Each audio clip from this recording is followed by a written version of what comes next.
மனிதனின் ஒவ்வொரு அசைவுகளையும் இறைவன் கவனித்துக் கொண்டுதான் இருக்கிறான்.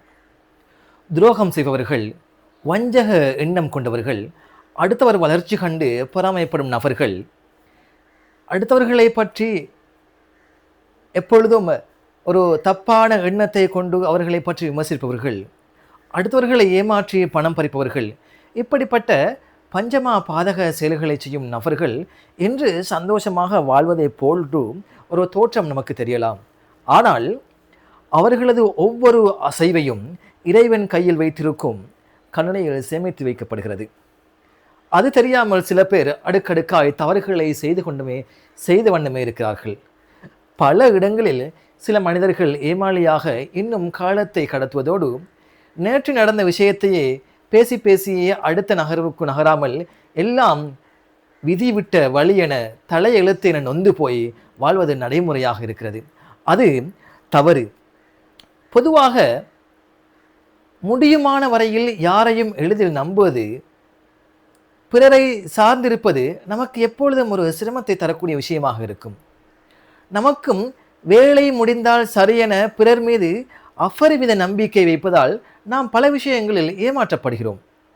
நம்பகமான நபர்கள் இந்த உலகில் மிகவும் குறைவுதான். நமது நம்பிக்கை பலவீனம் அடைந்து போகிற பொழுது நமது பலவீனம் எதிரிகளுக்கு பலம் என்பதை நாம் உணர்ந்து செயல்பட வேண்டும். பொதுவாகவே பணம் கையில் இருக்கும் போது ஆசைப்பட்ட பொருட்களை எல்லாம் வாங்கி குவிக்காதீர்கள். வயோதிக காலத்தில் அவைகளை பராமரிக்க முடியாமல் போய் குறைந்த விலைக்கு விற்கும் சூழல் வந்துவிடும். நாம் நன்றாக வாழ்ந்தால் நம்மிடம் ஆலோசனை கேட்கும் கூட்டம் நாம் நொடிந்து போய்விட்டால் வயது வித்தியாசம் பாராமல் அட்வைஸ் செய்வதோடு உங்களுக்கு வாழத் தெரியவில்லை என ஏளனமாக பேசுவார்கள்.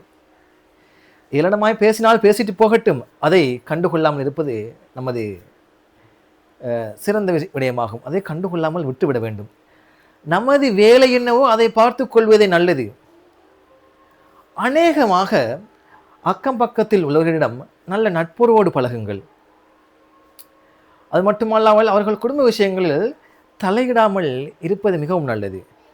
அக்கம் பக்கத்தில் உள்ளவர்களோட நல்ல விதமாக பழகினாலும் அவர்களுடைய சொந்த பர்சனல் விஷயங்களுடைய குடும்ப விஷயங்களில் தலையிடாமல் இருப்பதுதான் மிகச்சிறந்தது. பொதுவாகவே அனுசரிப்பு தேவைதான். பெரியவர்களாகிய நாம் எதை சொன்னாலும் அவர்கள் கேட்பார்கள் என நினைப்பது தவறானது. எண்ணம் போலவே வாழ்வு அமையும். ஆக நல்ல எண்ணங்களோடு வாழலாம் அல்லவா? நல்ல எண்ணங்கள் இருந்தால் நல்ல வாழ்வு நிச்சயமாக அமையும்.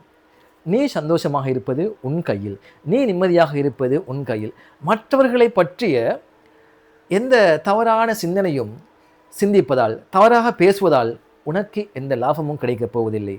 நீ உனது சந்தோஷத்துக்கு பொறுப்பாக இரு. அடுத்தவர்களுக்கு குழி வெட்ட வேண்டும் என்ற எண்ணம் நம்மிடத்தில் இருக்கவே கூடாது.